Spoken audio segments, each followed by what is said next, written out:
I'm Sherry Amon, and earlier this year I summited Mount Kilimanjaro. I'm a qualifying national marketing director with Juice Plus, and I took all the Juice Plus with me to the very top. And here at home in St. Louis, I take Juice Plus every day, and I doubled up on the way to the summit. And here's the movie to show you how I did it.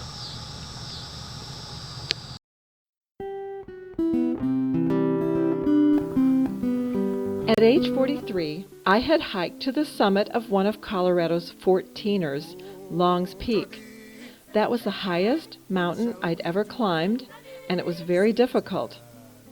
At my 50th birthday party, our daughter Sarah said, "Why don't we do a mother-daughter hike up Mount Kilimanjaro?" Sarah and I are getting ready to hike Mount Kilimanjaro, a mother-daughter hike. We are climbing Mount Kilimanjaro. Their kids are helping Mom and Grandma get ready for Mount Kilimanjaro. I knew I was healthy and fit, but this would be very difficult and dangerous. The rate of success for all age groups is only 50%, and 6 to 8 people per year die trying. Ski mask opening so that I can put the ski mask over it. And nothing. You will be so warm. We tried out all of our clothing and gear.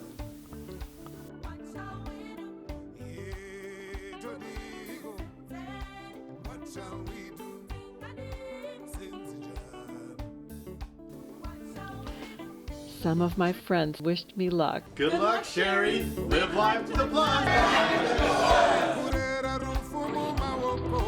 The trip took us from St. Louis through Ethiopia and finally to end up at Mount Kilimanjaro Airport. It's amazing. I think our bags have arrived. Loading our backpacks on the van. It's going to take us to the Machame gate. We've stopped for 5 minutes or so to buy some things. At the Machame gate of Kilimanjaro National Park, we had to begin the routine of signing a logbook at every campsite on the 7-day hike.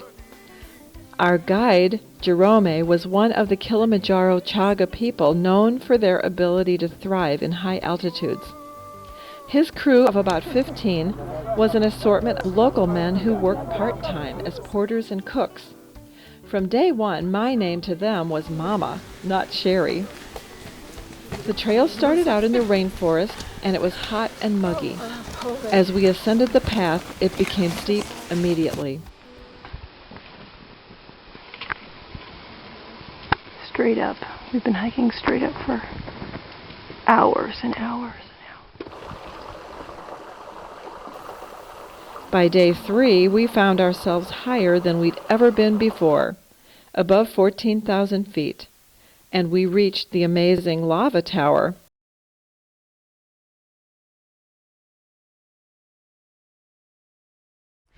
Here we are hiking over the alpine desert.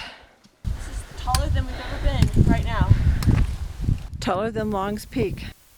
I could really tell there was less oxygen in the air, and noticed while I never got sick, I became more sluggish. The guides encouraged us to go pole pole, which means slowly, and had me set the pace. It also became extremely cold, below freezing most of the time. Our crew moved the entire camp each day.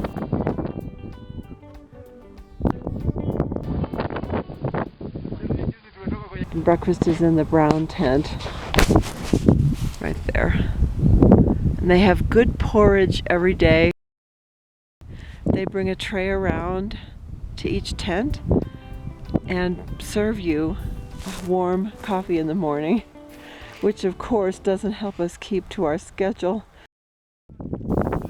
The trail took us up and then down, and again up and then again down, with the purpose of getting us acclimated to the higher altitudes.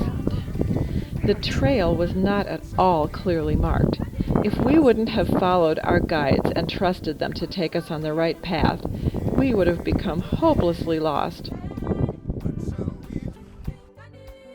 We had to be prepared for a daily dose of cold rain or snow and be ready to take off layers if it got warm. Because it gets really hot once the sun is on you and you're hiking. But then if the clouds roll in or you stop really to rest for a while, you get really cold.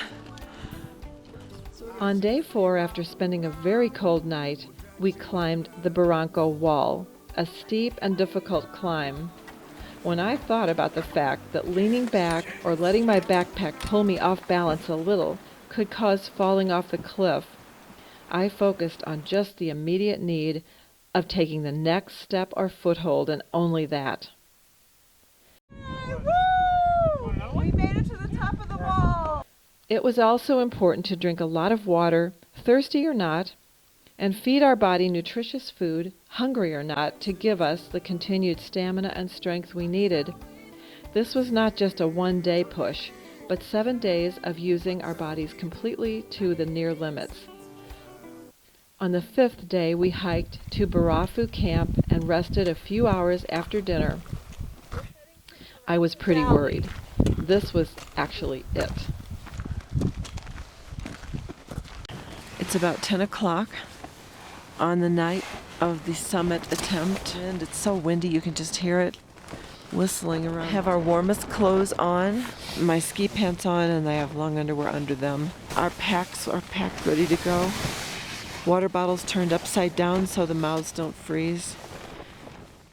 Let's go. Being so cold and moving in the complete darkness was scary. We had to completely trust our guides because of the complete darkness. We couldn't even see the immense, steep summit 4,000 feet above us to be discouraged by how far away it was and how steep it was. We couldn't get distracted and frightened by steep drop-offs that may lay on either side of us. We had to focus only in the circle of light from our headlamps and the boots of the guide in front of us as we climbed the steep ascending volcanic rocks. After 7+ hours of hiking through the night, we finally made it to Stella Point right before sunrise. Now the summit was only about an hour away. I suddenly realized how tired I was, and with the strong wind, I found it difficult to even keep my balance. I was using hiking poles, and I couldn't put my hands in my pockets, so my hands were frighteningly cold. We could not stop moving, though, or we would freeze. There was very little oxygen in the air, the temperature was below zero, and the wind was very strong. On this last stretch, I thought, I'll just keep putting one foot in front of the other. And finally, we were at the summit. The sun was shining brightly by now. The scene seemed chaotic to me. We needed to get pictures quickly because stopping too long meant freezing. The extreme wind blew my furry hood off, and being tired, I forgot to put on dark glasses or even think about how I might look in the summit pictures that will last through posterity. We're waiting by the sign to take our turn.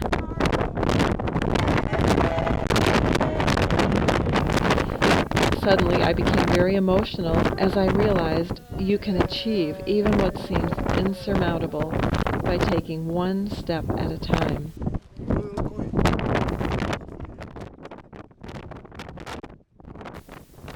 Well, I finally remembered to take off my headlamp and put on my hood and dark glasses. The hike down was also incredibly difficult because we were so exhausted and because the volcanic rock skidded out from under us and the volcanic dust was incredible.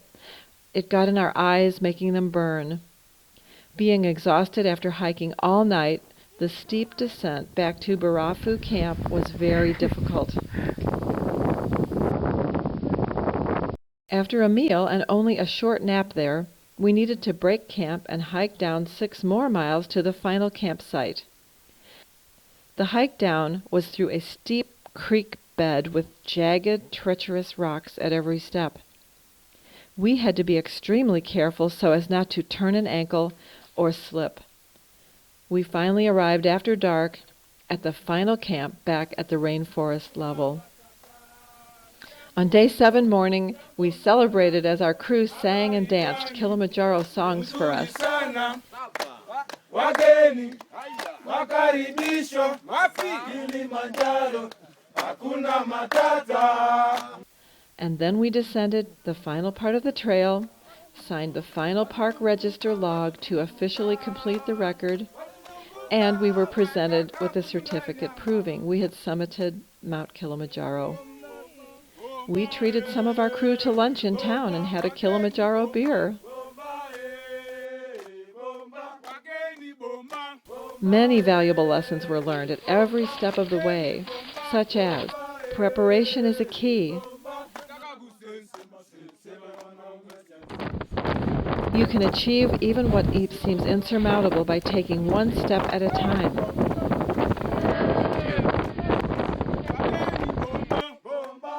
Take the right path. Stay in the beam of light to keep you from straying treacherously off the path. It can't be done alone. It's a team effort, but you have to do your part. And don't ever stop.